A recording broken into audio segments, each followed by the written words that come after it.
Hey, everyone. Thank you so much for joining us again for another episode of the Naomi Empowers Show. My name is Naomi Empowers, and it is an absolute pleasure to be here with you all once again. I can't believe another Sunday is here already. Time just seems to be flying by, but it's incredible to be here and have another opportunity to share with you all today. So what's the Naomi Empowers Show all about, and why do we do this? Well, I believe that there is so much value in the shared wisdom and knowledge that is floating around within our community. You see, so often we have people who are successful and who have achieved amazing things who are maybe seemingly a little out of our reach.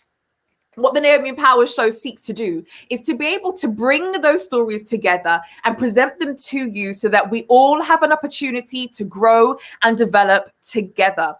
So this is why we do this every single Sunday, 8 p.m. British summertime, 3 p.m. if you're on the East Coast, and midday if you are on the West Coast. And today I'm really excited. Before I forget, I swear I always forget to do this. For those of you who are joining us on Facebook, please do go ahead and press the share button so that many other people will get a chance to tune in and to tap into what it is that we have going on here. And for those of you who are watching us on YouTube, please don't forget to press that subscribe button, not forgetting to click the notification bell so that you can get informed every single time we go live with another episode. And as usual, I love to see who we have tuned in and where in the world you are tuning in from. So let me see, who do we have? So guys, don't be shy. I know we have some secret lurkers who have spoken to me offline, who are faithful watchers of this show every single week, but have yet to pluck up the courage to say hello in the comments. So I'm not going to call you out this week, but maybe one of these days I will. We have Shay. Shay, thank you so much for being here. Appreciate you. And we also have the Dream Days Network. And I can see we have some other people on who have not yet decided to say hello. But anyway, if you guys do, I'll be sure to shout you out. Now, I must say that I have had such a relaxing weekend. Can I just say thank God for grandparents? Guys, you guys know over the past couple of weeks, I've had a few little incidents with my children marching through this room as we're going live. And I know some of you have sent me comments and sent pictures and sent screenshots of me giving my kids some dirty looks as they've marched across here. But anyway, they're at the grandparents, they're with my parents, and they have been there for the weekend. I was a bit of a baby. See, I'm not used to giving my children away. I'm a bit of a baby. So yesterday, I did go to my parents' house to be with them because I was missing my babies. However, as they started to ask me for stuff, I was like, guys, see you later. I'm gone. So thank you, Mom, and thank you, Dad, if you guys are watching this. Really needed some time to myself and have a little break. Anyway, I'm hoping to be refreshed and rejuvenated and ready for another exciting week ahead. So anyway, enough about that. Let's get on to today's show. As you all know, I have taken great privilege in introducing you all to some phenomenal professionals from around the world. And this week is certainly no different. I am not going to do anything too much by way of introduction to my special guest, but he is here. He is currently overseas, but you'll get to know a little bit more about him and where he's tuning in from. But I'm really looking forward to having this discussion and introducing you to one of my newest friends. But yeah, what I'm going to do for you is I'm going to play you a short little video to give you just a glimpse into his life. And then following that, the next face that you will see on the screen, and maybe even the next voice that you will hear, will be my good friend, Mikey. Stay tuned, guys.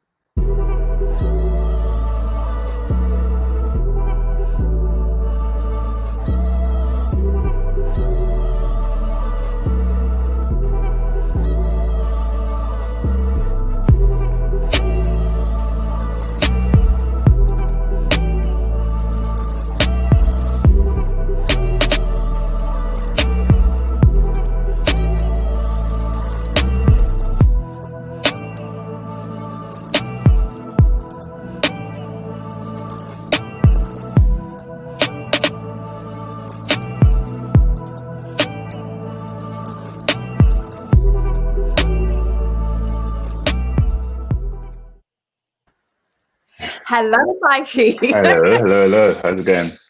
All good, thank you. Can't complain. How are things with you on your end? I'm good. It's quite early over here. Well, I say early, it's 12 in the afternoon, but Listen to good. this one early, 12 o'clock is early, Mikey. No. It's fine. It's a good time. It's a good It's a time. good It's a time. good It's a good time. time. Yeah. Yeah. Wonderful. So Mikey, like it's a real privilege to be able to have you join us on the show. Like we spoke about this, gosh, it seems like it was ages ago, and it's just incredible Yeah. how time has just flown, and now we're actually here, and now we're actually doing this. Yeah. So you've already you said it's early here, so it's midday where you're at. So give us a bit of a breakdown. Where in the world are you? And I'm cut. I'm currently in San Francisco. I live in LA, but I came out here for a little break this weekend. It's been a long month of work, so I just was like, let me go out and just have a break and go see the sights, the bridge, and go to the pier. And yeah, it was good, really, really good. It's been good out here. Lovely, wonderful. Well, you talk about it's been a long month of work, and I recognize that there are going to be people who are watching this live or on the replay who have absolutely no idea who you are and what it is that you do, and maybe even the clips or the pictures rather that were in the video haven't given the best idea. Oh, hey Melanie, thank you so much for joining us as well. So for the people who Mikey says hey Melanie. So for the people who don't know you, and I ask all of my guests this, and I would like you to introduce yourself. However, I do not want the humble version. Anyone who watches this show on a weekly basis will know that I always say this. Like, I think we need to get into the habit of celebrating ourselves and giving ourselves a pat on the back for our accomplishments. You got another hey from Shay. Hey guys, appreciate it. So Mikey, go ahead, introduce yourself. Let us know who you are. I am Mikey. I'm one half of a production team called Sons of Sonics. We have been fortunate enough to work with many, many great artists from Justin Bieber, Jennifer Lopez, Trey Songz, Wretch32, Stormzy, Melanie C. And yeah, we just focus on, creating the best music that we can. I think for us, we got to a point where it's just like, if we didn't hear the music we liked, we were going to create it. So that's kind of like why we formed this production team. And it's been an amazing 10, 11 years of just working and figuring it out and forming our sound. And we've been fortunate enough to travel a lot because of our music. And yeah, it's been an incredible journey. I cannot complain.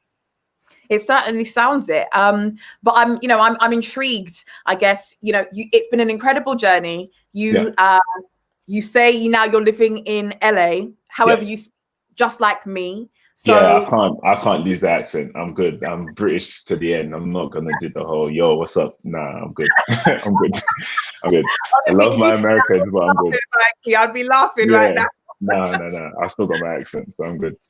So talk to us about that. You how long have you been living in LA? When did you make the transition? What prompted it? Just give us a bit of background info. So with LA, we've been coming back and forth for like 10 years. Fortunate enough for us, Moses Samuel's older brother is Harmony Samuels, who's an amazing super producer. He's been in the game. He's worked with literally everyone from like Destiny's Child, Keisha Cole, like we can go on. But he was already in LA and we were going back and forth. And at the time of going back and forth, we were, building our sound and our name in London. And we realized that there was more opportunity in America. So more recently, 5 years ago, we signed our publishing deal out in LA to Pair Music. Thank you. And we were still going back and forth, and then we just realized that it wasn't working to the fullest ability.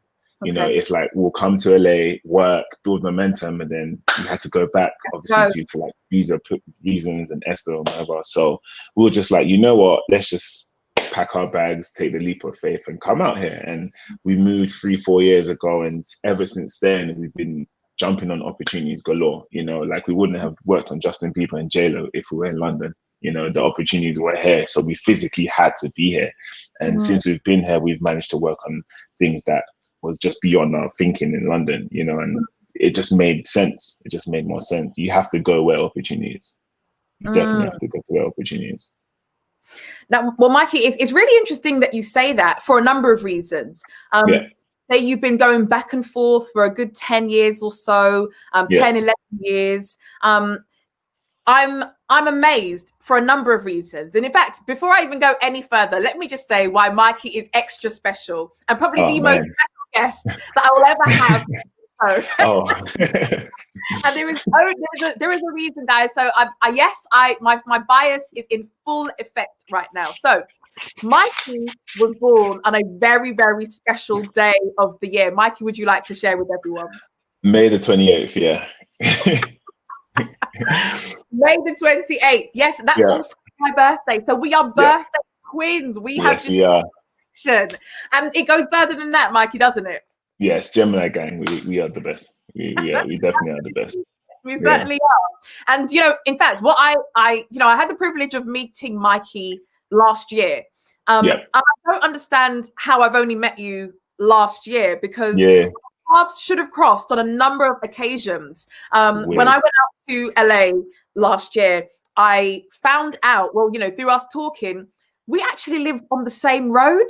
Literally the same road in Southeast London, which was weird when you said, because I was just like, wait, same birthday, same era growing up, and we just met only last year. Things happen. Things happen at the right timing, I guess. Yeah. Oh, look, we've got another Gemini. Gemini, we're the best. Geminis are the best. We rule. Best star sign. So anyway, so that's that. Let me jump back into what this show is actually really about. But I had to just get that out of the way. Anyway, you're May the 28th. I'm May the 28th. But you are a few years younger than me. We don't need to go into how many years younger than me, but you're a few years younger than me. And I think one of the things that I was really amazed at is that you've been on this journey for more than 10 years. And with you being a few years younger than me, it's given me an insight into your mindset and the way that you think, and to have the, the courage, the foresight and the wisdom to be able to make such a move at such a relatively young age is phenomenal to me. And I wonder if you can perhaps talk about what your state of mind was like when you made that transition, when you recognized, you know what, I'm in the UK, I'm doing my thing here. There seems to be a ceiling that I just can't get through. What was it like to be able to just have the courage to say, packing up my bags, let's go? I think at the time for both of us, it was just a case of we tried so hard. I think especially when you love what you do, like I genuinely love making music. I genuinely love music as it is. And I think it just got to a point where we were just frustrated. And I feel sometimes frustration causes you to act. Sometimes you can't just keep, flogging a dead horse and be like, well, we're going to keep making music. And if the opportunity doesn't come, we're just going to keep making music. No, we just got frustrated and we're just like, no, we are going to figure this out. And I think going back and forth and seeing somebody that we know, that's literally our family, do the same thing 10 years prior to us and be successful at it, it was just more of an incentive to be like, okay, we can do that as well. And it's easier for us because we have you as a blueprint. So it will be a thing of, what may have taken him 10 years took us 5 years, because it was just like he was advising us and saying, do this, do that, don't do this, don't talk to this, person, or don't build a relationship here and there where you don't need to. And I think, again, seeing the fruits of our labor was more of an incentive at the time to just be like, no, this move makes sense. Because when we were going back and forth, what I forgot to mention was the first time we came out to America, we literally landed and worked on Ariana Grande's first album. So it was just like, oh, okay, so the leap of faith was worth it. Yeah. I remember literally, like, I left my job, which I was working at office in the UK selling shoes. And I remember telling my manager, like, look, you've got 4 weeks left with me, handing in my notice, and I'm going to make sure that this works out.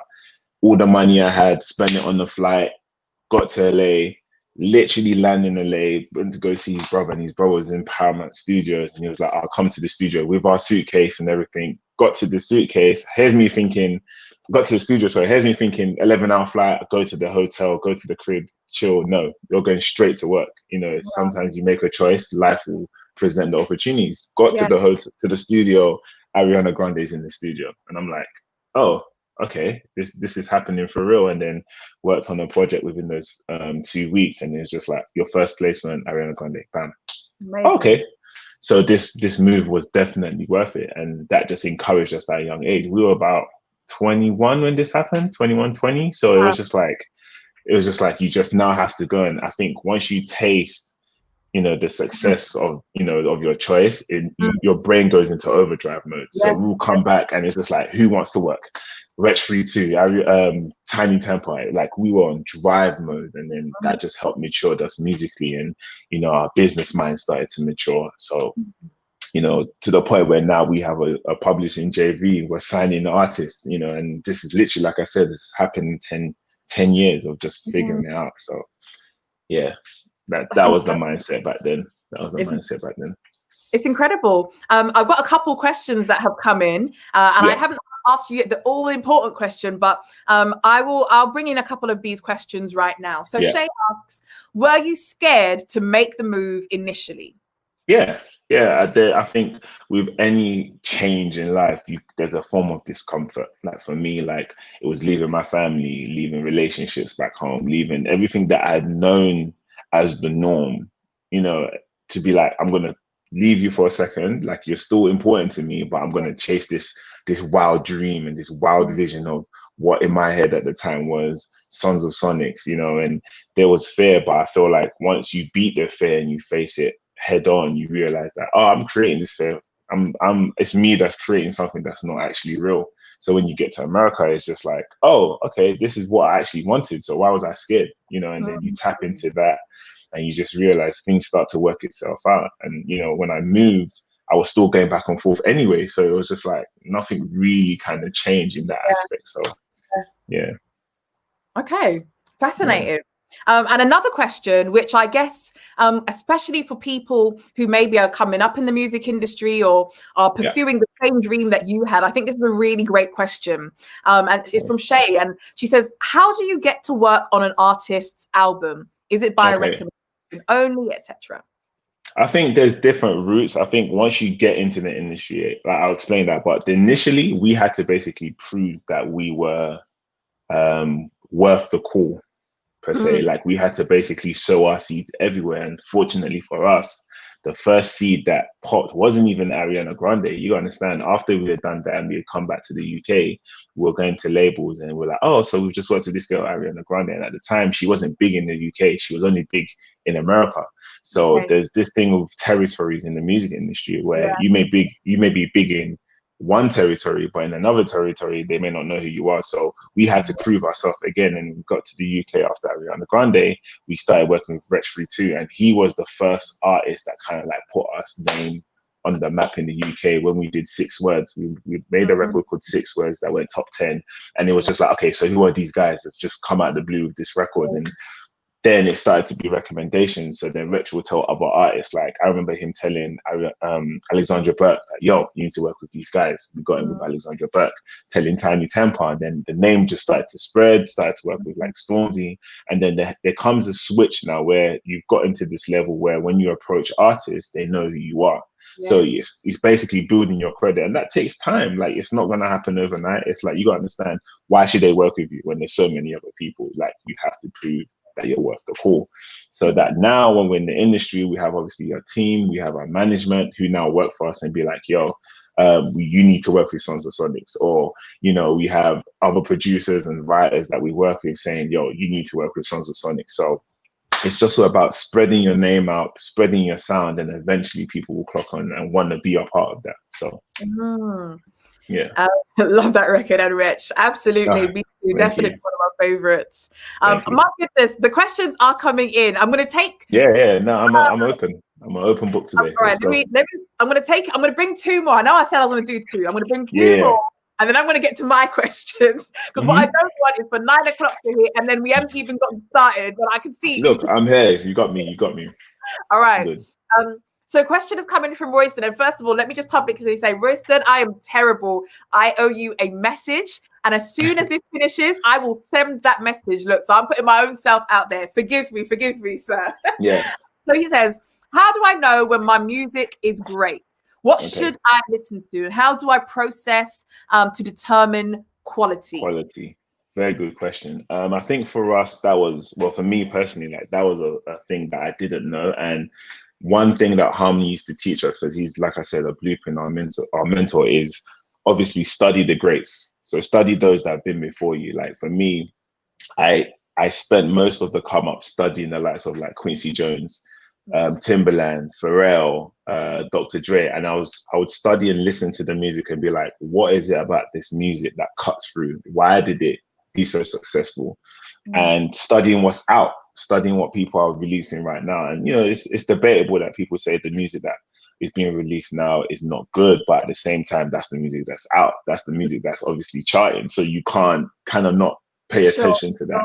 And you know, if you make music, does it sit in line with what people are consuming right now? You know, a lot of the time as creators, we just want to make music because it feels good to us, and you know, this is how I want it to be. But at the end of the day, you're not making the music for yourself. You understand what I'm saying? Like you're making the music for other people to listen to and take in. So you have to, it's a lot of studying. It's a lot of listening to music you like. And I think when it comes to the creating process, if it feels good to you, you now have to channel it in a way where, okay, I like it, but it needs to be delivered in a way that they can consume it. You know, it has to be a thing where you figure out that middle ground of, okay, I love R&B, I love gospel music, I love hip hop, but at the same time, I can't put that out everywhere. The reason why I like it is because it gives me a particular feeling. So I'm going to take that feeling and then package it in a way where it can still sit in the charts, you know, in the top, and it's fighting all the Cardi B's and, you know, all the Justin Bieber's and all of that stuff. So it's more of a case of just mastering and studying the industry and seeing what works for other people, and then see how you can fill that void. Yeah. All right. Thank you for answering that question. I hope that answered that question, whoever asked the question. I do hope that answered your question. Please let us know. And another question from Curate Your Genius. Where did the name Sons of Sonics come from? Oh, this story is a very, very interesting one. But long story short, Moses' mother always used to say this thing to us, which was, remember the home you come from, remember the family you come from. So at the time, SOS used to stand for something else. And originally SOS was a 4-man production team. Myself, Moses, a singer-songwriter, male, and a female singer-songwriter. They went on to go do their own thing. So it was left with me and Mo. So we're thinking, okay, how are we gonna, what's the name to represent who we are? And we look at music as this big family tree. In music, you have songwriting, you have feeling, you have, you know, so many elements. But the element that stood out to us was sonics. Like sonically, like we focus on making our music sound and feel a particular way. And that's one of the reasons why we don't stay in a box, because we take that understanding of mastering sonics and pull it across all genres. So the same people that would do an Afrobeat record with Kid Kuds would make a R&B pop record with Justin Bieber, but sonically it's still the same. So we were like, oh, we're Sons of Sonics. We are guys that, you know, they focus on the sonics and the feeling, and that's literally where Sons of Sonics came from. And, you know, we try to be all creative and, you know, put an X and make it all unique and, you know, make it modern and stuff. But yeah, it definitely represents who we are as a production team. Amazing. Thank you so much for sharing. No all right. So yes, Royston, let me bring that up again. It says, yes, great answer. I'm really loving today's talk. Ministry affirmation. Thank you. Love to hear that. Thank you. Okay, and I'm going to bring up, this is the last one I'm going to bring up before mine. Thankfully, this is not a question. Yeah. A question. All right, so you sound very wise. Oh yeah, let's discover it. Listen, let me talk about that project really just real quick. Yes, I do confirm that we have been working with Amber Riley, and I think people are in for a surprise, because obviously when you think of Amber Riley, for those that don't know, she's the amazing singer from Glee who kills every single cover, and she's vocally, to me, one of the best singers I've worked with. And you know, you're used to hearing her sing like the opera, you know, the big like stage theater dream girls, but we kind of like took a different route. We wanted to basically show a different side to Amber. You know, she's from Compton, she's a lover of R&B, she's got a raw side to her. So we executively produced the whole project, and it's definitely one to look out for. You're not gonna be disappointed, 100%. All right, so Donna, make sure keep an air out. Make sure, Donna. Yeah. Okay. Oh, yeah. And Shay definitely agrees. Yeah, she does everything. Absolutely. Okay, so now Gosh, sorry for that 15-20 minute No, sidetrack. that's listen. I'm here to, answer as many questions and share as much knowledge as possible. So that was great. No, I appreciate that, Mikey. The look at this, Shay. Shay, you and I are gonna have words afterwards, Oh, okay. I have to answer this as a Brandy fan. Quickly, Brandy's winning that. I'm sorry, Monica, I love you, everything, but Brandy's the queen. She's the vocal Bible. She's definitely winning that. Oh dear. Enough said. Yeah. Are you watching, Shay? Are you looking forward to it? Yeah, no. Okay, so all right. So now this show is built around one fundamental question, and I think this is the longest we've ever gone without actually asking. But I think it just goes to show that people are interested in what it is that you have to say, because the questions were coming in from the very beginning. It's all right, Shay. You are forgiven. It's all love. It's all good. It's all love. So your journey has been phenomenal.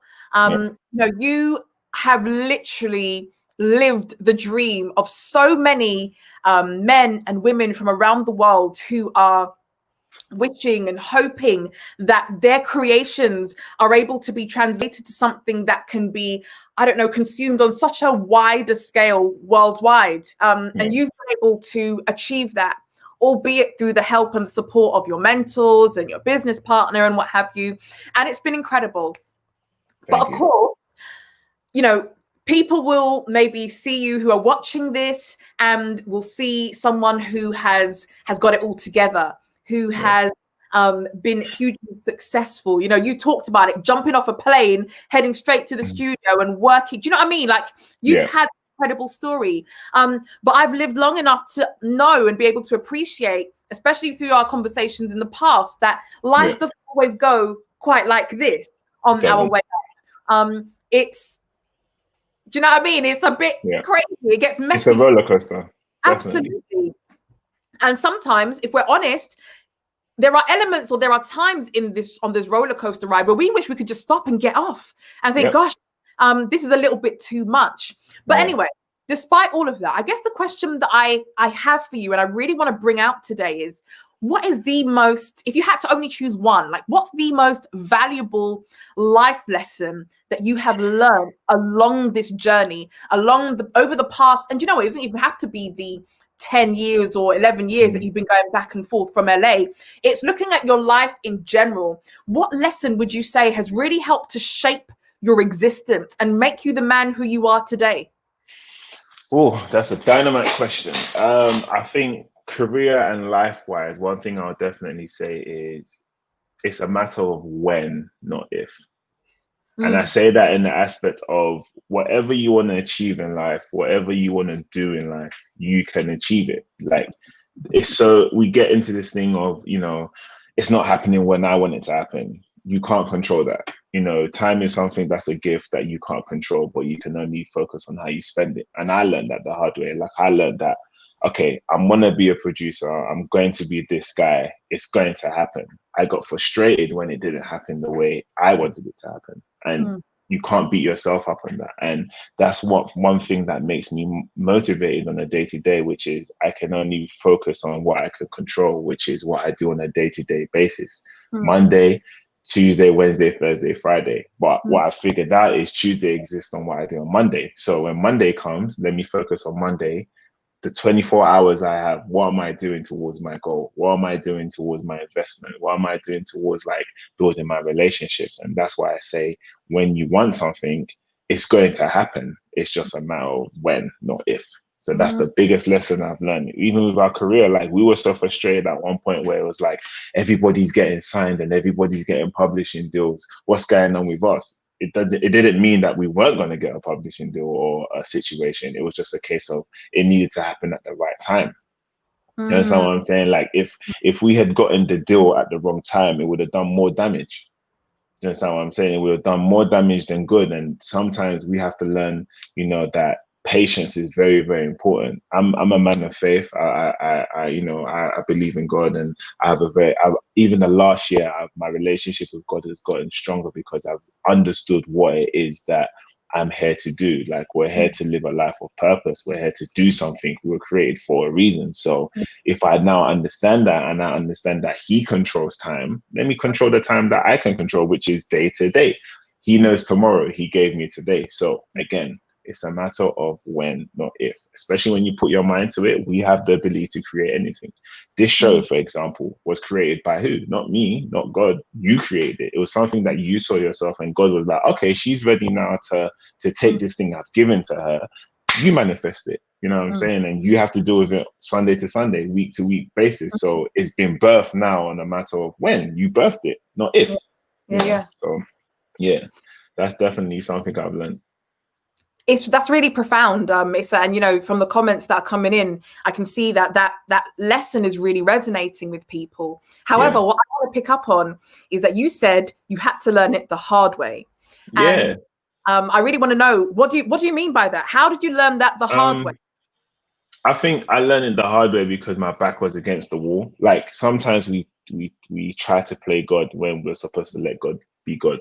You know, sometimes we're like, oh, it needs to be like this, and I'm going to give myself this goal. And if it does, like, I got into this process of, by a certain age, I'm going to be this. I remember I'm 29, so just putting that out there. And I remember when I was like, when I'm 25, this is going to be in place, and I'm going to be in LA, and I'm going to be working with this, and I'm going to be doing da. That did not happen when I was 25.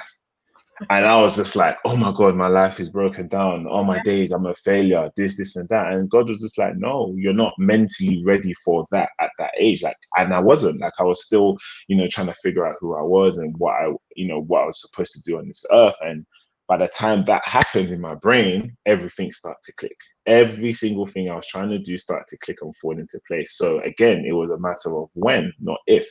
You know, sometimes we're trying to be so like, it has to be like this way. And God's like, you didn't create you, so you don't know how it's going to happen. You understand what I'm saying? Like, there's this Miles Monroe quote that I love, which he said is, your future is God's history. And that was so powerful to me, because it's just like, wait, if God has basically lived out my life, why am I killing myself trying to figure this out? No, I'll deal with it day by day. I'll present my plan and my goal to him first and be like, this is what I want to achieve. But I can't then, you know, beat myself up if it doesn't happen in a year. It can happen in 3 years. It might need to happen in 3 years, because by the third year, mentally, I'm more in a better position to deal with that thing that I asked for. You know, be careful what you ask for, because sometimes people want to be like, oh, I want to be a millionaire. Do you know what it means to be a millionaire? Do you know what comes with it? Do you know what I'm saying? Oh, I want to have this business. Can you run, even maintaining your household? You can't. So God's not going to give you what you can't handle. So I had to learn with my back against the wall that, okay, God, I've been trying to figure this out. I've been doing this. I've been grinding. Why isn't this situation happening? And you're just like, you're not ready. I didn't say you can't have it. He never once said you can't have it. And that's what I had to learn. I had to be like, I wasn't ready. My table was already being prepared for me. I'm just not ready for the table. So I had to be like, okay, deal with Monday first. And it's a day-to-day battle. It's a day-to-day thing. Like, we're so focused on September, but we haven't even sorted out August yet. It's a day-to-day thing. What do you do in those 24 hours? Like I said, Monday is built on what I do tomorrow. And I kid you not, quick example, right? And this is not a testimony, it's just fact. Like, you can see it as a testimony if you want, but for me, we're working on a project, right? And we're trying to sort out the business side to it. We're trying to like do the contracts, the payment and stuff. Business, cool. But what we forgot to do is finish the actual track. That makes sense. Like, we were on this thing of, let's get the business and stuff sorted, we'll do the track. And it wasn't clicking. Like, yo, what's going on with the paperwork? Nothing happened. What's going on with the email, with the payment? Nothing happened. So one day we literally just was like, let's just finish the song. Went to the studio. I remember it was a Thursday. We finished the song, finished the record, produced it, sent it off to the artist and the management to hear it. Next day, first email, wasn't even about the song. Hi, we're ready to make the payment and the invoice. I learned from that. I learned from that. You have to be prepared for what you want sometimes. You know what I'm saying? Like, and in my head, it's not a coincidence. I don't believe in, oh yeah, they were going to send you the email. No, we had to basically be prepared. And that's why sometimes when they say, once you're prepared, that's when opportunity comes. Yeah. That's not what I'm saying. Like, once you're prepared, like for us as well, like when we make beat packs and when we make things and put it together, literally the week after, yo, so and so wants the record. I'll be like, huh? I had to Mm, create the thing I wanted. You know what I'm saying? And that's why for me, like I said, it's not a thing of if, it's just when it's mm, going to happen. You have to be prepared for it. You have to be prepared for what you want. And a lot of us are not. And that's why we question why things don't happen. You're not prepared. You're mm. not prepared. You are not. If I had gotten, let's say, the JV that I have now 10 years ago, that JV might not be here now because I mentally wasn't ready. I didn't know the business, but that's Yeah. what I wanted. I wanted this whole production team. We're going to work with all these artists and all this stuff, but we weren't ready. We were just Mm, these young boys, just good at talented and making music, beat slapping, breaking the speakers and everything. But it was just like, where are you going with this? We yeah. had to learn, we had to nurture, we had to understand the business. And we're still understanding the business to the point where we make plays now and we make chess moves now where it's like, oh, if we do this and that, this will be a huge benefit to us in 10 years. That's how we think now. It's no Mm, longer about make the beat, make the song, and that's it. No, mm, you gotta mm. be prepared. Gotta be prepared. So yeah, I hope that Mi- answered the question. oh yeah, no, absolutely. Yeah. Mikey, I want to know about life, what it looked like and what it felt like when your back was against the wall. You No. said that it was in that season where you learned this lesson that it's not a matter of if, it's a matter of when. However, that's brilliant and that's all well and good with hindsight.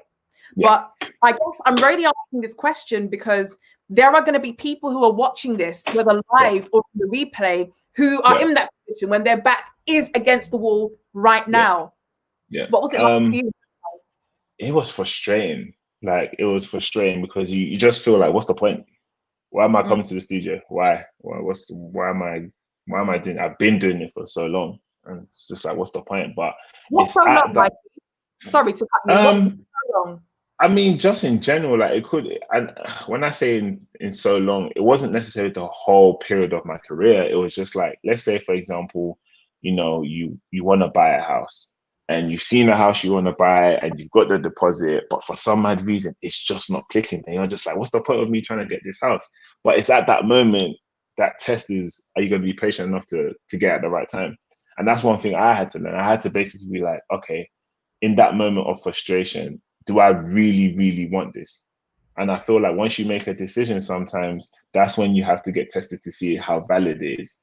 And that's why that moment when my back was against the wall, I was just like, okay, let me be upright. Let me look at my cards now. It's like blackjack. When you feel like, okay, you're about to lose, you've got, the worst cards in the deck. Two things can happen. You can either accept what it is at that moment, or you can literally be like, okay, let me figure this out. And I had to figure it out. I had to be like, okay, I'm here for a reason, clearly. I've been given this gift for a reason, clearly. Okay, what's wrong? What's the common denominator in this whole situation? Me. What's wrong with me? My mindset.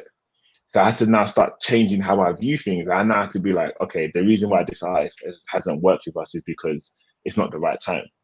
That's not what I'm saying. I had to change how I view things. I had to change my approach on my day-to-day schedule. And then what I realized is, as I was developing myself, and this is the same with Moses because we were doing it at the same time. Obviously, that's why it's always good to have strong shoulders that you can communicate. Like we would literally come down and be like, okay, we're gonna work today and do this. And then sometimes it was just like we're not in the mood. So he would encourage me, I would encourage him, and we literally had to be like, okay, we met for a reason. You have that talent, I have this talent for a reason. We can't just let our current emotions get the best of us now. Let's look at this situation. And it was again our mindset. So we now start to shift how we work. We start to change our, schedule of productivity. And before you know it, things start to flow.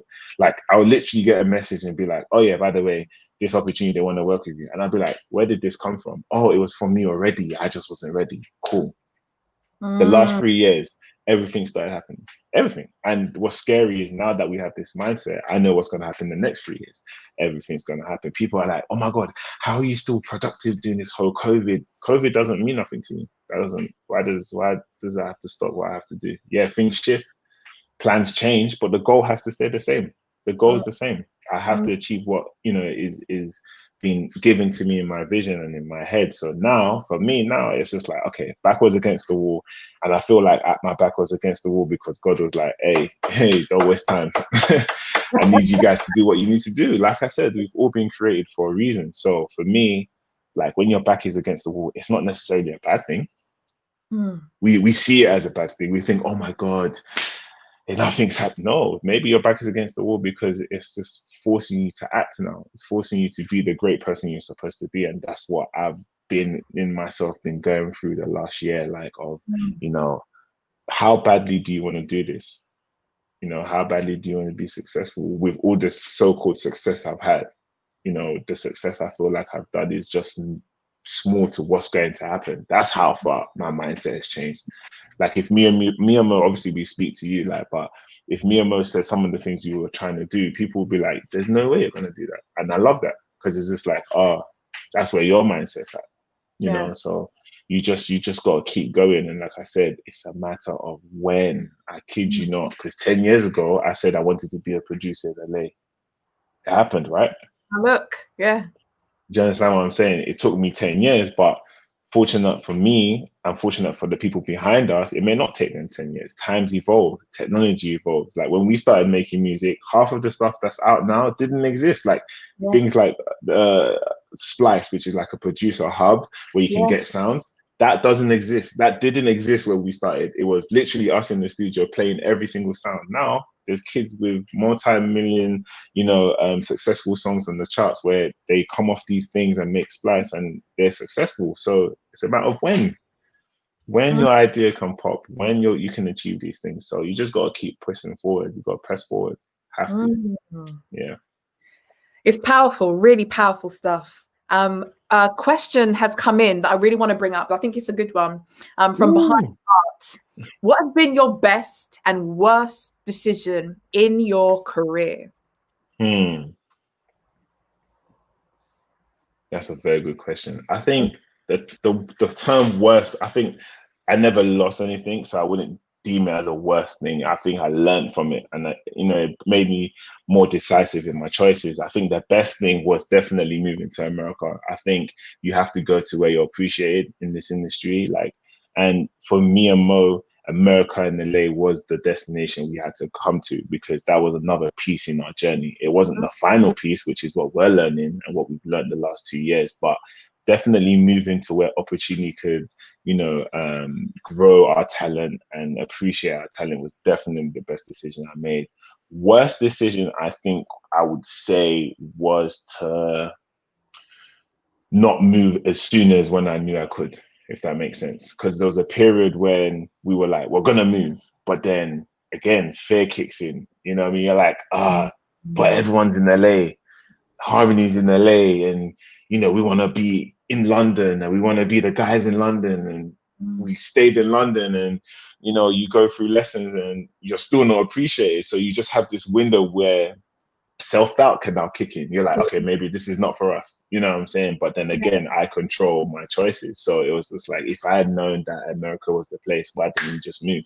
Decisiveness helps, you know, and I think being slow on that aspect kind of like, you know, it didn't slow things down for us, but looking back now in hindsight, I think if we had moved, maybe things would have been a bit quicker. If that makes sense. But yeah, that's pretty much the answer to that question there. Yeah. Your journey has been one that is definitely inspiring, but I think it also gives hope to people who are, you know, that all important lesson of it not being a matter of when. Sorry, of it's being a matter of when and not if. I think that's something that can really help to give people hope, because oftentimes, you know, when you're starting a journey, and you've got these ideas, you've got a vision in your mind that was given to you for a reason. Or maybe you're surrounded by people who don't quite see it the way that you do. And so I'm just wondering if that was something that you had to battle with, if you had to face people who maybe were closest to you, who knew you the most, not fully believing in your dream. Was that a challenge that you had to face? Yeah, because, you know, it's like people only act off what they can physically see when it comes to you telling them what you're going to do. So at the time, it was like, okay, we're in quote successful, Wretch 3-2, Stormzy, Chip, all these people in the scene. And to now come and say, yeah, I'm going to America to go chase bigger artists is like, A, why? B, I don't see you doing it. So you kind of like, listen to it and it does kind of seep into you. But one thing you have to do is go with your gut and go with what's in your head. You know what I mean? You have to go with your vision and what you've seen because it's been shown to you. And that sometimes takes the courage of saying, you know what, despite what you think, I feel and taste this thing so real that I would be an idiot not to act on it. And that's the point we got to. You know, when we even were going back and forth at the time we were in university, and our uni peers would be like, why are you guys going to LA all the time? The reason why they're asking that is they haven't seen what we've seen. They haven't heard what we've heard. You gotta understand, the first time I went to LA and I heard the music there, I was like, I need to delete everything that's on my computer and start again. That's how big the level was at the time. And you gotta understand, I had gone there in the mindset of, yeah, we're SOS and, you know, want to come and show them, because I was so confident in our ability. Like, if there's anything I would say is, I am like, when me and Mo go into a room, I know what's gonna happen. Like, I know what we could do because I've seen the time and the hours that we've put into it. You know, it's like Ronaldo. If Ronaldo goes on the pitch, he knows that 89th minute, if I need to score a free kick, I'm scoring a free kick and I'm winning this game. That's how confident I was. But to come to the environment and hear the music, I was just like, yeah, I need to chase this even more. Like I said, you taste it and you want more. So with that being said, sometimes you have to get the courage and be like, even if my best friend, even it could be your family, it could be your own mom, it could be your own dad. Fortunate for me, my mother was very supportive. She had her fears. She was just like, what are you going to do financially? What are you going to do? Like, how are you going to do it? And when I'm showing her that, oh, I got my visa. Oh, I've got where I'm going to live. Oh, I've got it. She's like, this boy knows what he wants to do. Go ahead. You have my back. You have my backing. So you have to get that courage and be like, it's so real to me that I have to manifest this thing. And you have to close your eyes, shut your ears to, you know, negative, you know, words and negative people saying, yeah, I don't know if you can do that, you know, I don't know. LA's a big place. I was hearing it, LA's a big place. Where are you guys gonna cut through? How are you guys gonna do it? And then it just makes me go, well, if Rihanna had that same mentality when she made Fenty Beauty, she wouldn't have $700 million now, would she? So many other people have the makeup line. You have to go with what's in you. You have to put your foot down. And, you know, for me, like, that I was tested. I'm grateful enough to be like, you know what, we put our foot down and it's paid off. You know what I mean? It's paid off to now where I literally traveled the world from my gift. Not a lot of people can do that. Like, I make music and fly across the world meeting other talented people because I know how to make great records. I'm grateful. I'm more than grateful. And if you had told me that to listen to those people back then, that would have been the worst decision of my life. Wow. Allow other people to influence what I know is in me. You know what I mean? Yeah, but LA, there's all these producers. Yeah, they're there. There's no Sons of Sonic, so I need to be there. That's the energy you gotta be on in this life. You know what I mean? Like, you have to be like so confident in yourself that I'm going to do it regardless. And that's what we did. So we're still on our journey and we're still learning. But like I say, it's a day to day, week, month to month, year to year. And then when you look back, you're like, oh, I achieved this thing in a short space of time. Okay. You know, so yeah. Mikey, you said something that I really wanted to pick up on. You talked about having this confidence and like you knew, and I guess you still know what you're capable of. You knew the vision that you had been given. You knew that what was in you. But when you took yourself out of your environment and you placed yourself in another environment, it caused you to reevaluate. And you said, I believe you said you wanted to delete everything that was on your hard drive and start. 100%. Now, there is something in there about being in environments where being in rooms where you're not the smartest or not the most talented. There are some people who will feel they like to have their ego massaged. Comfort zones, being in an environment where, I've already got this, I've already mastered this, but taking yourself out of that level of that comfort zone and placing yourself in an environment where you're not the smartest, you're not the most talented, you're not the most gifted. That takes a great deal of courage. How can it be? You know, some people would describe it as, feeling like a fish out of water. You were 100%. In your zone, doing your thing, then all of a sudden you were shown another level. Talk to me about that. First of all, it was a reality shock because it's like everything you thought was A wasn't A. Like everything you thought was the norm was out the window. Like I kid you not, like we got to LA and this is where me and Mo went. And even for me at the time, I was meeting Harmony for the first time. So I was understanding like what he had done and whatever. So I've come on this basis of Sons of Sonics, we're gonna boom boom boom boom, like there's two of us, there with the SOS boys, so we're playing records, we're playing like 20 records. I'm in the studio like, yeah, you hear that kick is slapping, it's fire, man, like all that stuff. And Hinch is like, yeah, okay, cool, that's cool. This guy played me 4 songs. And to this very day, we always speak about it and we laugh about it, but he played me 4 songs that made me sick in the stomach, like to the bottom of my soul. Like, how did you make music like this? Wow. Why is the song great? Why is the Sonics amazing? Why is the kick? And that was the best thing to happen to me, because you said something, you get to a high level and you realize that you're not on that level. So the only thing that can happen are 2 things. You can either run back to your comfort zone or you can get better. And fortunately for us, we got better. I started to learn. I started to be more open to realize that you're not the creme de la creme. You know what I mean? There are people that are more experienced in this. And for me, that just made me step up my game, and to the point where I still now, not to say I wasn't humble, but I still now, I'm more open to learn more than ever. Like I would never go into the room and be like, I'm Sons of Sonics. No, I go into a room and I'm an open book. What are you doing that I like? What can I learn from you? Take that. What are you doing that I like? Take from that. And then what I realize is when I now look back, we are improving on a day-to-day basis. So I needed that to happen. I needed to go to another level. I needed to be pushed. I needed to get slapped in the face and not produce for like 4 weeks. Like I was that crushed, guys. Like it's not like it was a one-day thing. I was genuinely like, oh my God. What? Like the best music I've ever heard in my life. Wow. So it just made me now go, okay, I'm fortunate enough to ask you, how did you do it? So I was asking him every day, ask Harmony.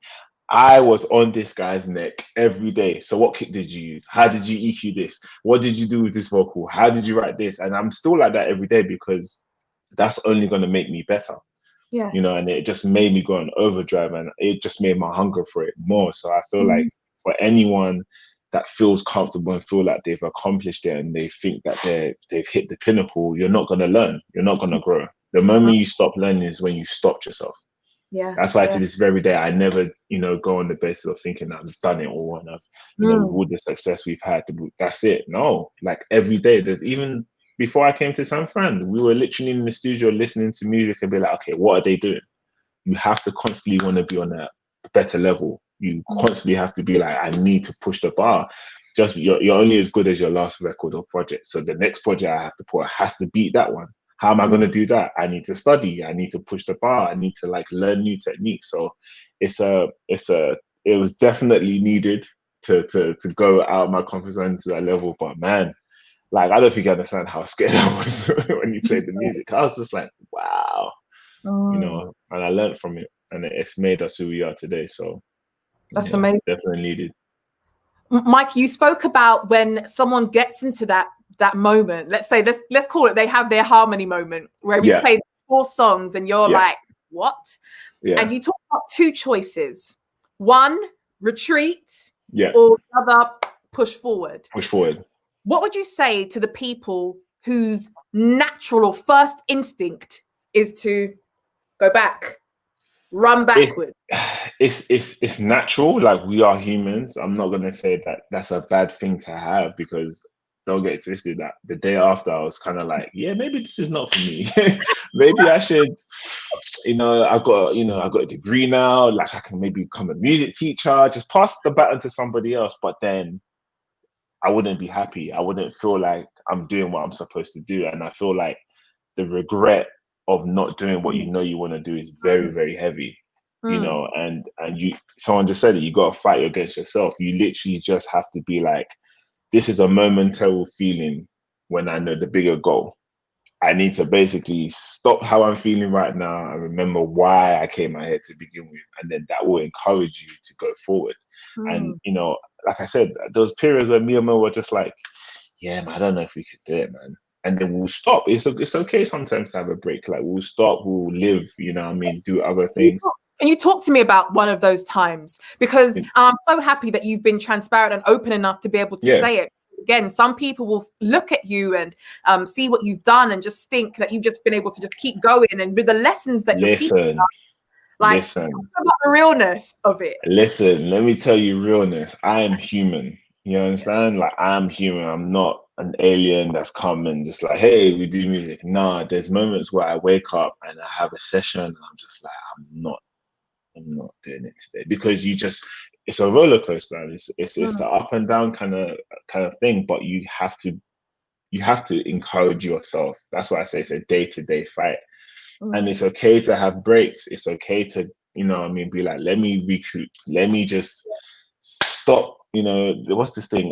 Distance makes the heart grow fonder. People think that's just relationship. No, that's your work. That's sometimes your passion. Sometimes I don't want to see logic. I don't want to see vocals. I don't want to see a beat. I don't want to see a kick, because I've just been going so hard at it. It's okay to be like, let me have a couple of days to recoup, do other things, and then my passion for it can come back and grow. And that's one thing I had to do and learn. It's okay to stop. For me, God rested on the seventh day. Why? Because he looked back and see what he did was amazing. Sometimes we have to do that. We have to be like, I'm going to take a break. Let me appreciate what I've created, because that would now help me and encourage me to keep going forward. You know, and for me, like, I'm just at that point now where I've stopped beating myself up. I've stopped self-doubting, even though it does knock on my door. It'll be like, yeah, I don't know. After I've learned, just be like, shut up. Just shut up.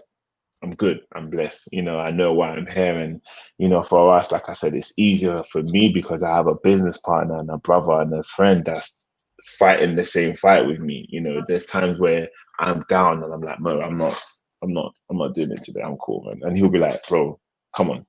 Or he will, like, you know, help carry me up and lean my shoulder, and vice versa. There's times where Mo's just like, this is long. And I know how he feels. And I know that he may feel like that when my energy is up. So I will basically be the example and be like, yo, let's do this. Let's go. And he'll look at me like, all right, cool, let's do it. And then before you know it, the thing that we're looking at as hard is a small hill. It was just a momentary thing. So it's very, very important sometimes to just know that it's okay to feel like that. It's okay to feel like you want to run back and go back to your comfort zone, because it's your comfort zone. But out of discomfort, that's where you grow, that's where you learn, and that's where you actually elevate yourself. And we're still elevating. And even when we get to the next level, I already know the feeling is going to be on my door, going to be like, yeah, you guys don't know.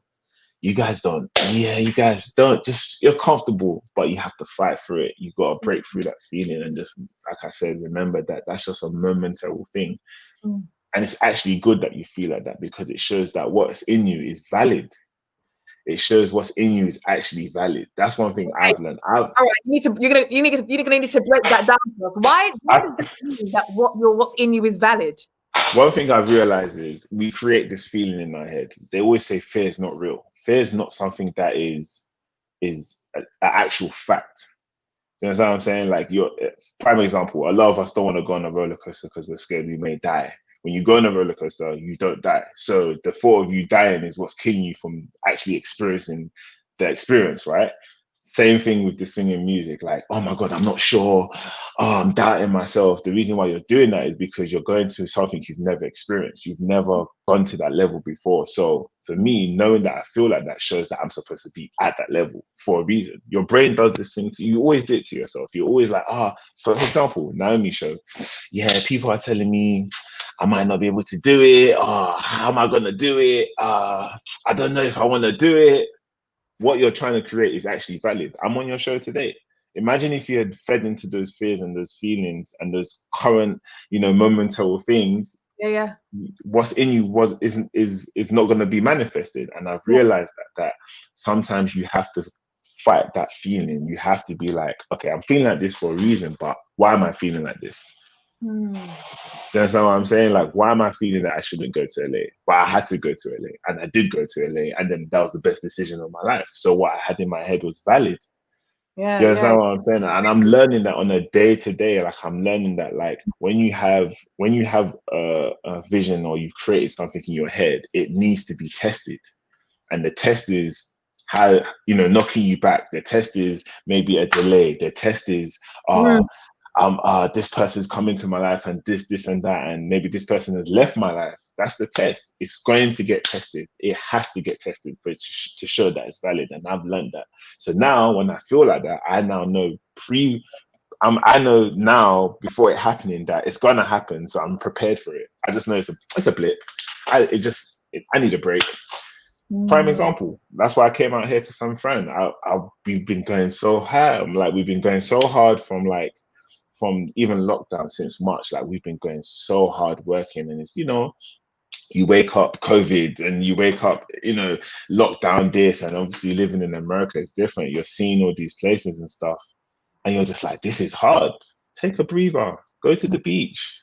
Go away. Go for a couple of days. Recoup, regather, and then now I'm charged. Now when I go back to LA for work, I'm next week. We're gonna go crazy. You always have to remain positive, like someone says. It's okay to feel fear. See, everyone's preaching right now. Because that's literally it. It's okay to feel these things. It's okay to be. We're human. We are a gumbo pot of emotions. There's days where I'm like Martin Luther King, and I'm gonna encourage everyone, and I'm so positive. And there's days where I'm like, if somebody comes next to me right now, we are fighting. It's okay. Do you understand what I'm saying? It's okay to have these emotions, but once you can master and control these emotions, you are in control. Mm. This mind is so powerful, we don't realize. Yeah. It's the most powerful. It's the most powerful thing for me. Like every single thing that's around me has been created because someone thought about it. Do you know how Absolutely. powerful that is? Every Absolutely. single thing, everything has been created from a thought, from somebody thinking, oh, I want to make this drink. I want to make this company and make this bottle. Here it is, done. Do you know what I'm saying? So you have to be able to control your emotions. When you can do that, you are powerful. Nothing can phase you. You're just in the zone. You're just in the, it's just tunnel vision. Nothing can tell you you're gonna feel sad, you're still tunnel vision. You're gonna Yeah. feel happy, you're still tunnel vision. That's why I said it's a day-to-day fight. And knowing that, I've now understood that it is a matter of when, not if. Mm. Mikey, you said a few things that were really Yeah, powerful. sorry, I was ranting Just on. um, Yeah. sorry, I've just seen a question on the screen that is just really making me laugh. Am I married? No, I'm not married, but I am in the relationship. Yeah. So I'm happily acquired. Yeah. That is Yeah. too funny. Mikey, one thing that I've definitely learned on my own journey is that feelings are fickle and feelings change. Yeah. And if I were to act solely based on how I feel in any given moment, then it's quite likely that I wouldn't do anything. You cannot go with your feelings. Feelings are the most unstable thing to base getting things done on. Because I'll be honest with you, I woke up the other day not wanting to do certain things, and I if I'd gone with my feeling, it wouldn't have been done, and it was very, very vital.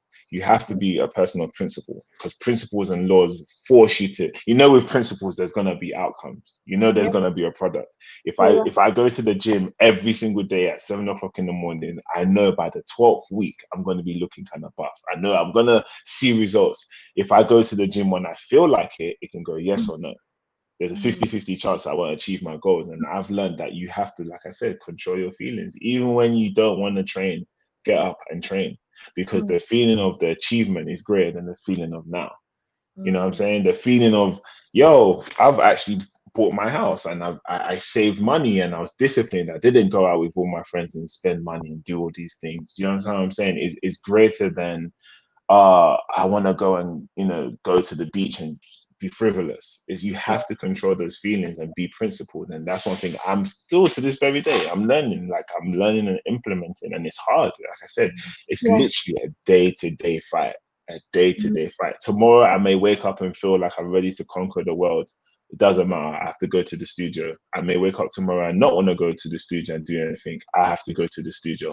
That's the flex I'm on. That's the energy that we're on, because I've learned from that I get results. What's more important, my momentary feelings or the results? The results. So I'm gonna be unprincipled. I have to be. You have to be. Mm. It's amazing to see how far applying these principles can actually take you in life. And I think this is a message to everyone who's watching this, whether live or on the replay. What Mikey has said just now is so powerful about focusing on the principle and doing what you know you are supposed to do, and having the confidence that that will eventually lead to the outcome or to the result that you are hoping to achieve. But there is a danger, a real danger, in being led by our feelings, which, you know, you're blowing in. If the wind is blowing that way, then off you go, and you know, and go. Like, and I'm not saying it's easy. I think it comes easier over time, because I'm saying this now and I'm being open. Like, just the other day, we were supposed to do some work, and Mo was like, "Yo, we need to create some beat pack for some artists," and I literally was just like, "Bro, I'm not gonna lie to you. Like, I don't." I'm not in the mood, and I didn't make anything. But when I got home, I was kind of angry with myself, because I was just like, damn, you let your feeling at the time get the best of you, and when you could have been productive. And then from there, I'd be like, okay, all that I needed was just a break. It wasn't necessarily what I wanted to do. It was just that I need to just take a moment, recoup, change my mindset, get everything back on track, and go forward. And that's okay. It's okay. But you now have to press forward, moving forward. Principles over feelings. Facts. You know, Mike, you said something that's also made me realize that although we're talking about your career path and your journey, this principle of principles over feelings actually applies across the board in life in general. So, for example, let me give you a personal example. I was really annoyed with someone not too long ago, maybe a couple weeks ago. And anyone who knows me, like who really knows me, knows I've got a very, very sharp tongue, very sharp tongue. And if I do not have the, if I'm not able to speak, then I can get on the phone and tapping away, and I will create something with the intention to sting you and to sting you real good. And after Gemini gang. I did the same thing. I'm just gonna throw that out there. Yeah. And after composing the most venomous message, I had to stop and catch myself and be like, you are doing this solely based on how you feel right now. Rather than your normal day-to-day principles, right? Exactly. So this is what I did, because I wasn't sure, Mikey. I pressed copy. I cut the message from where it was from the text message, and I put it in my notes folder. And waited. And I slept on it. And the next day, do you know what I did? I went to my notes and I pressed delete. Never got sent. And you know what? I'll tell you what that is. That's growth for someone like me. I commend you for doing that, because I think you now realize that I was bugging. You know, I was just at that moment of a feeling where I was just like, this is the moment how I feel. You could have done more damage with your feelings than your principle. And this you could have severed the relationship. Yes. You remember your reaction of things that are not able to stop, because you can't take back certain things, right? And on top of that, you gotta understand, you may have done that on your feeling based on the other person's momentary feeling. That person might have been going through something else at that time, and they acted off their feeling rather than their principle. And then both of you now are not talking. You're no longer friends, or you're no longer in the same, boat that you were before. That's our problem. A lot of the things I feel like this, I'm just gonna act on it. Yeah, erratic. Erratic. Yeah. And I'm happy that you were able to be like, you know what? Let me see how I feel tomorrow. Let me sleep on it. Because 100% of the time, you're not in the same zone. You're not there. You're not in the same place. You're not in the same thing of, I want to punch this person, or I want to, beat him up. You're not. You've chilled. You've relaxed. Your feelings have, gone back to reset. So, yeah, it happens. And so I guess, and so thank you for sharing that, because no problem. The principle, because again, it applies to everything.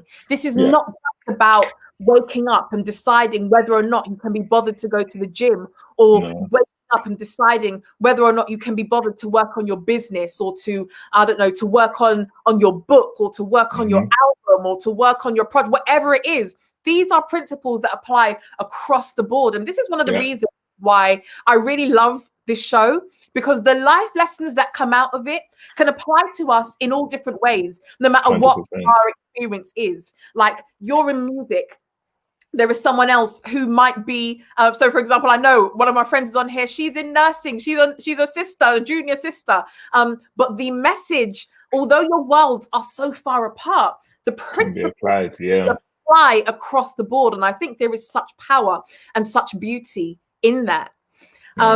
So thank you for sharing.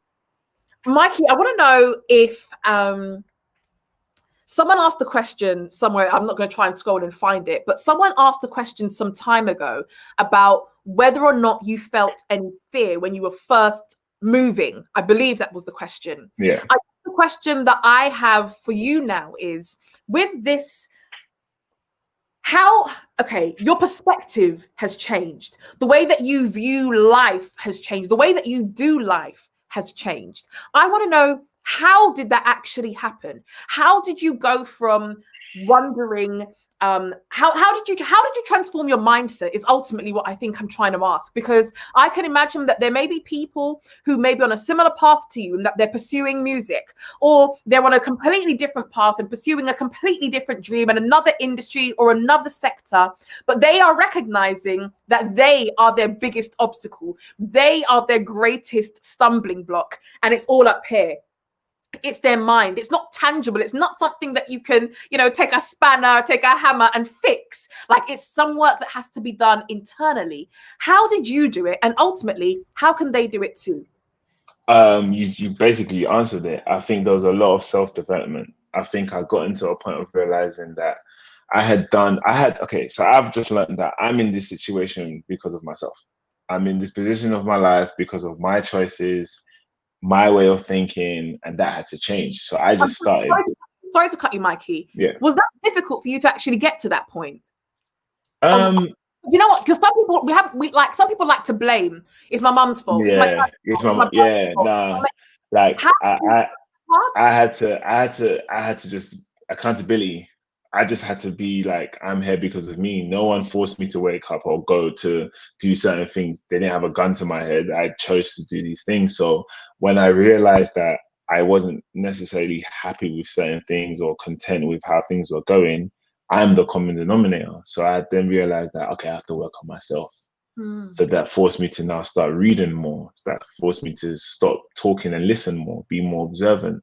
That forced me to, like I say, work on my mindset, like change how I view things, change how I approach things, not get angry too quick, or not act on things like he did with the message. Like, literally take time to be like, I'll come back to this with a clearer mind, you know what I mean, and not base everything on how I felt or emotions. I literally had to, if I wanted to see a change, I had to work on myself first.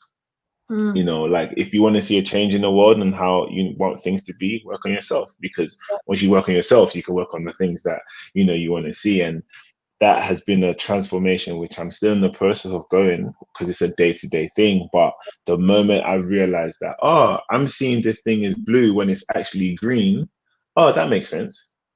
That's what I'm saying. Like, it caused me to view life in a different way, and it increased my gratitude. And I think with gratitude comes more blessings, because we sometimes get so focused on the things we don't have, we don't realize what we do have. I'm so focused on, this is what I want to achieve and this is what I want to do. But when you look back, you're like, I've actually accomplished a lot. Like, I came from Southeast London, nobody knowing who we are and nobody wanted to work with us, to saying, new record, Justin Bieber, produced by Sons of Sonics. Not a lot of people can fortunately say that. Not a lot of people can say that they've come from where they've come from to achieve these things. So I had to increase my gratitude for God to be like, okay, he's now understanding what this is. He can get more. Like I said, God's not going to give you what you can't handle. It doesn't make sense. He loves us so much that he's not going to do that as a father. You know what I mean? He's not going to give you something that's going to damage you. So I had to, the moment I changed my mindset and started investing in myself, putting myself first, I could basically now love other people better, because I know what it is from my own personal experience. There's a scripture that, Jesus said, love your neighbor as you love yourself. And I broke that down. And I was just like, wait, in order for me to love my neighbor, I have to love myself first. Okay, I got it. So I had to invest in myself first. I had to, before I was basically giving out water when my cup wasn't fully full. Yeah. There's only one outcome. You're going to do more damage to yourself. You're going to invest time to the wrong people. You're going to give energy to the wrong people. Now, invest in myself, I know, like, okay, I can love other people better. I can do things better. So it all boiled down to like self development, mindset. It's all the mind. All change starts with the mind. You got to start with your mind, improve, learn, study, educate yourself. Knowledge is power. All these sayings that people are posting and tweeting, all these amazing quotes. A lot of people don't actually understand the power of it. Like if once you apply it, Yeah. Anything I tweet or anything I share, I'm actually doing that period of my life because I've learned from it and I've benefited from it, and I want other people to learn from it. I'm still in that process of improving myself, improving my relationships with people, improving like my relationships with my family, because there's a lot of things that we swept under the rug that we don't deal with, and then we don't realize why we act a particular way. No, go to therapy, sort it out. You know what I mean? Go and sort out these issues. You can't go to the next level when you're dealing with lower level demons. You can't. You can't. It's just I'm speaking again from experience. Like you can't. Now it's a fight that I'm battling with myself, and I've realized that certain things won't happen because I'm still holding on to that thing.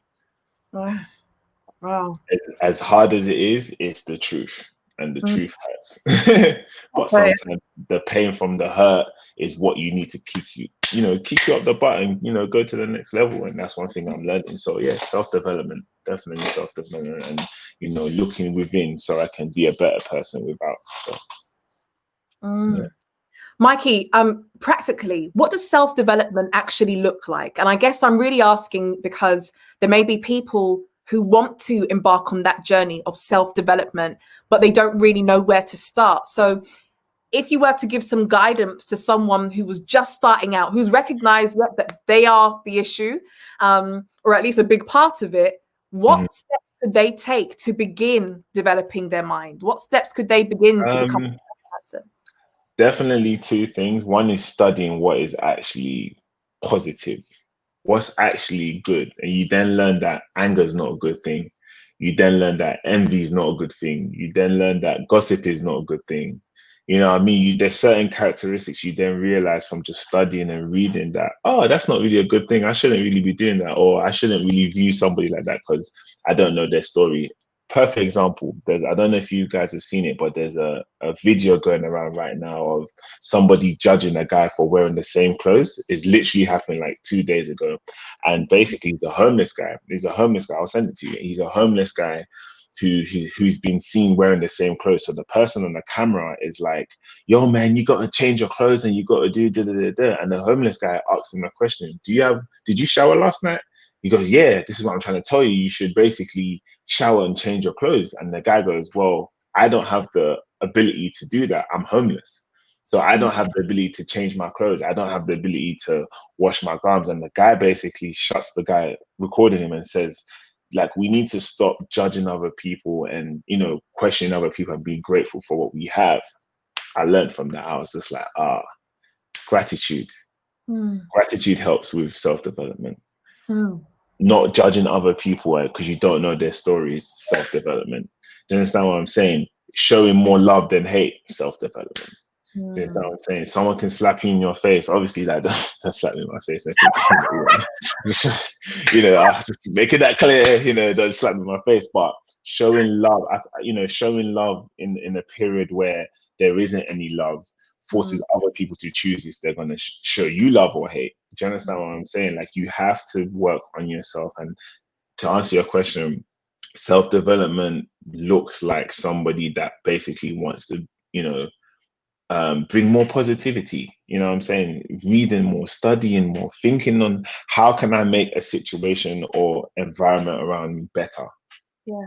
You understand what I'm saying? And in order for you to do that, you gotta work on yourself. Like, that's why now I've never been the greatest reader. I've been reading books like a librarian, and it could be audio books. Like, I've now changed, like, when I'm driving, I don't listen to music because I'm going to go make music. I'll put on a sermon, or I'll put on, Think and Grow Rich, or I'll put on, Outwitting the Devil. And just that 30 minutes, you can pick up so many gems. So when you go into a situation, that situation pops up that you just learned, and you know how to deal with it. You know what I'm saying? Like you doing that thing of the notes, I'm not gonna do that, because there's been times where I've been messaging managers like, yo, I'm gonna, and then I'm like, you know what, let me just let me keep it, principled. That's what self-development looks like. When you're doing things that you never did before.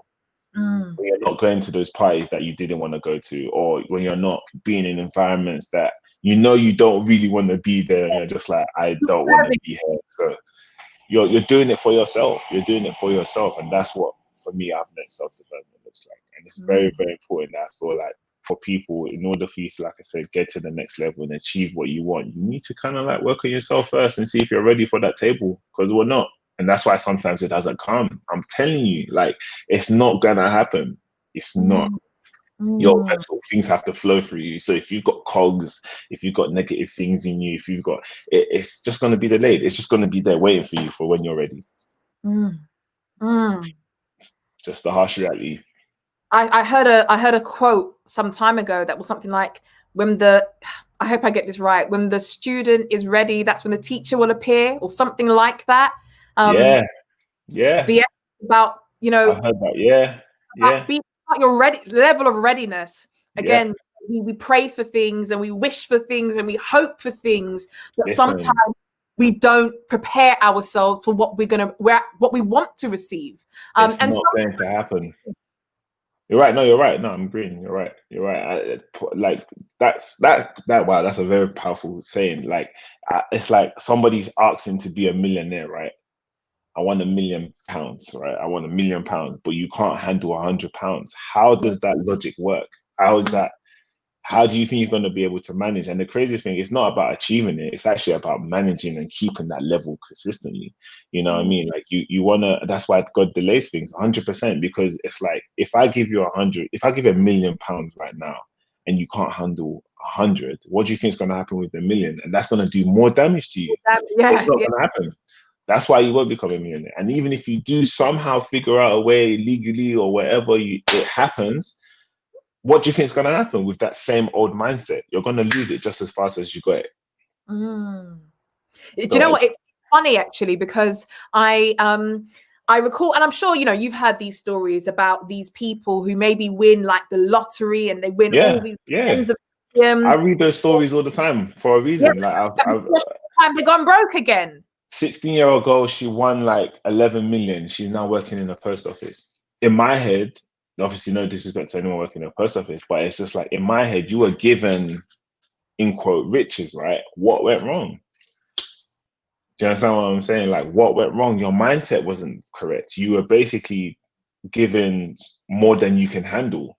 You didn't understand what buying a house does, where you don't make money from it, or buying everyone bags and going on holiday and doing all this stuff and living frivolously. What's going to happen? You're going to lose it all. My point being, you have to be ready for that level that you're asking for. And that requires self-development, 100%. You know, it's interesting that that this point is coming out, because it reminds me of another quote, like, that success isn't something to be pursued. Rather, it's something that you attract by the person you become. You are 100%. And that, when I remember first hearing words to that effect, I don't know if I've got it 100% right, but I remember hearing that and just thinking, what a powerful principle. Sometimes we are wishing for things and we are hoping that we can achieve a certain status or accomplish all these wonderful things that are all based on the externals, when really, and this is why I guess even with my coaching and consulting, I work from an inside out approach, because I believe that the battle for happiness, success, joy, peace, or whatever starts and ends up in the mind. And until you can conquer your own self, until you can to beat those inner demons and those dream killers that are residing in your mind, the things that you want simply will never stay yours. You might get them temporarily, but they can't stay yours. And that's the fundamental thing that I have learned. Like, I want the things that I want to stay with me. I want it to be solid in my foundation, in my identity, in my life, in my legacy, because I don't want it to be a thing where, oh yeah, he got that, he touched it and he lost it. That's not what God wants for us. You understand what I'm saying? And I feel like, again, like in order for it to stay, you have to be you have to be prepared and be the person that can maintain it, that can hold it, that can be like, okay, I got it. I've got the 100 million or whatever people's goals are. I've got this. I can confidently say this is going to remain with me and it won't go in the wrong, parts of my life. No, it starts with you. It definitely starts with you. And like I'm saying, like in this interview, please, like I'm saying this to everyone because I'm living through it on a day to day.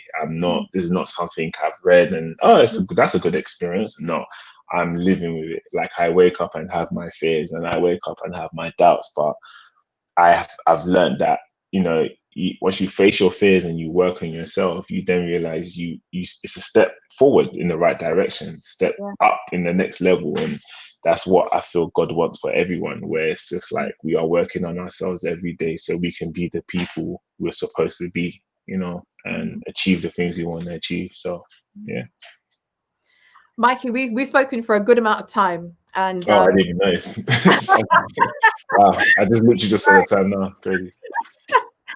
But you know what? There's so much value that you've shared. And so for people, maybe if you've just come on late and you haven't caught, I would encourage you to go back and watch all of this, because there was so much value in every single second of this show.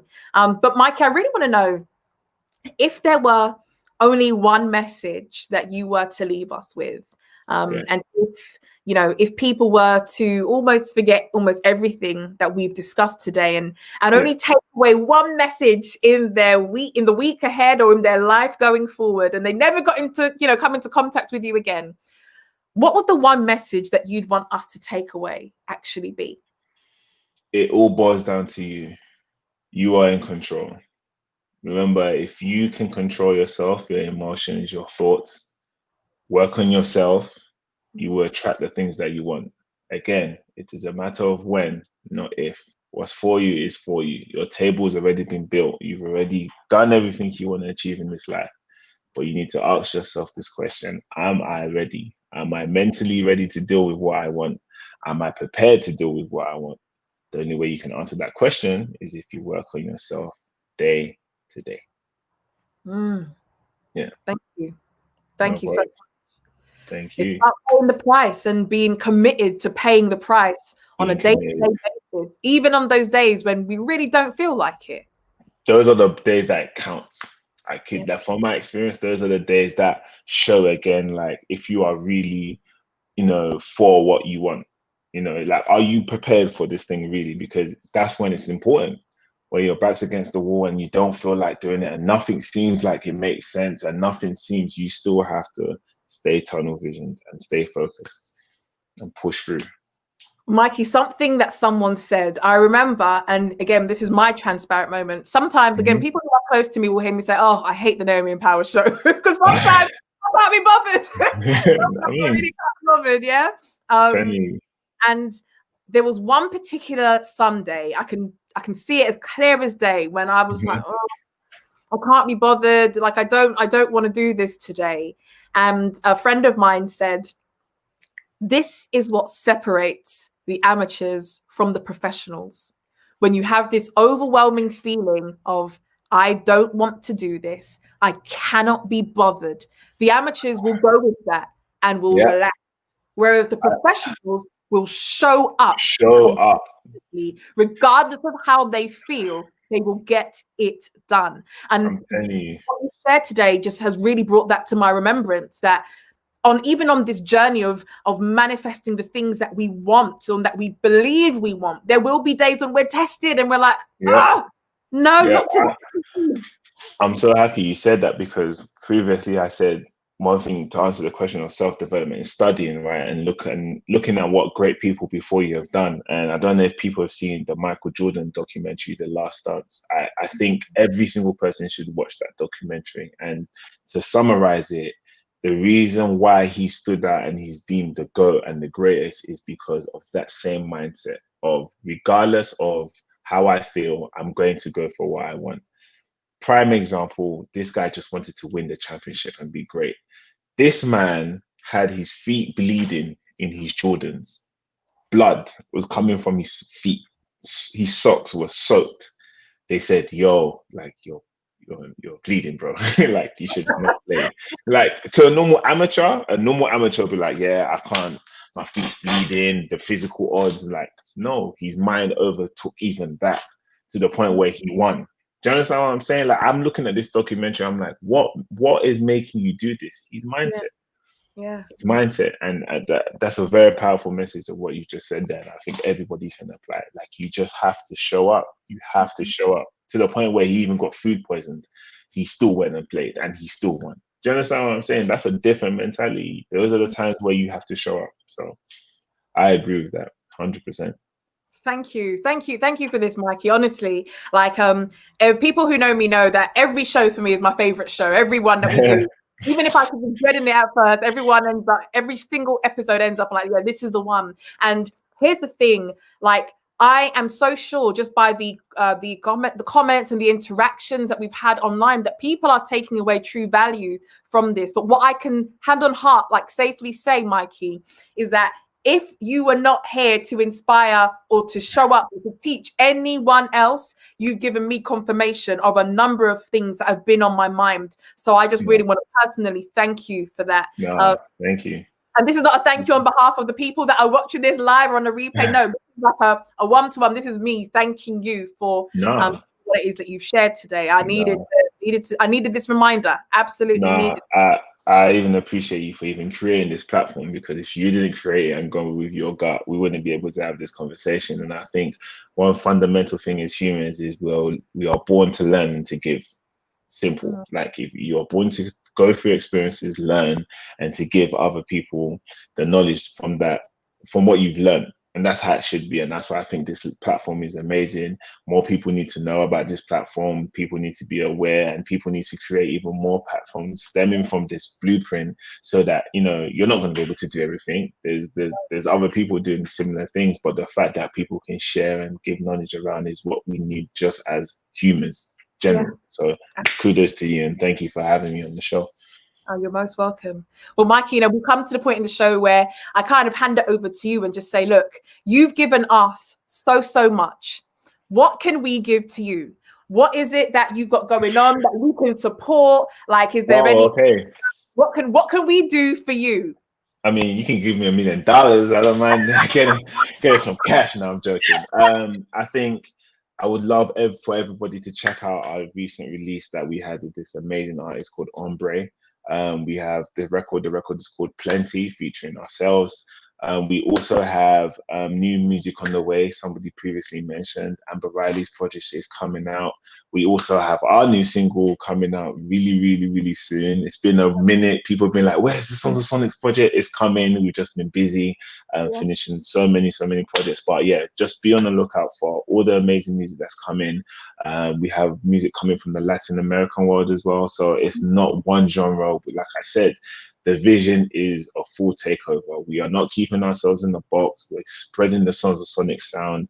And like I said, I'm fortunate enough to say that, it's actually happening. So follow me on my on Instagram and Twitter, Mikey Music. Follow the Sons of Sonics as well, Sons of Sonics. And just please keep supporting us. Keep supporting people that create great music, because it's not easy. We start from a blank canvas to create music for you guys, for you.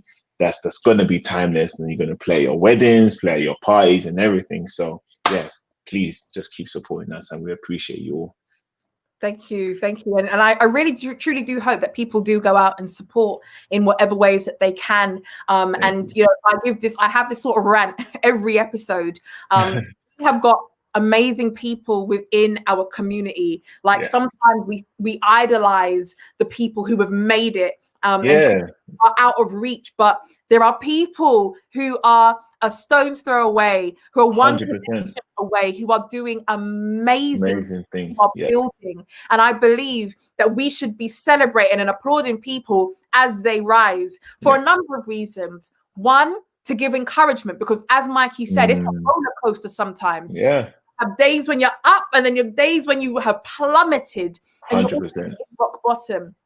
And I think it's great for us to encourage people like Mikey, who are out there doing amazing things, bringing their vision that was just in their mind into reality. It's an amazing thing to do.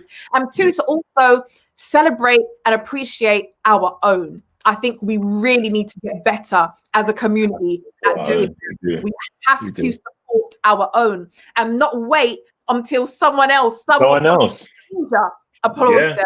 But we can start doing it from now. That is a fundamental thing for me, because I know how it feels not to be supported when you're hungry. You know, I know how it feels when you're just like, yo, man, like I just did this. Like, do you mind? I know how it feels. So for me now, like if anyone that follows me on Instagram and Twitter, I'm always sharing people from Nigeria. I don't even know them. I don't even know if I see a piece of artwork or if I see fashion that I like, share repost, let them know.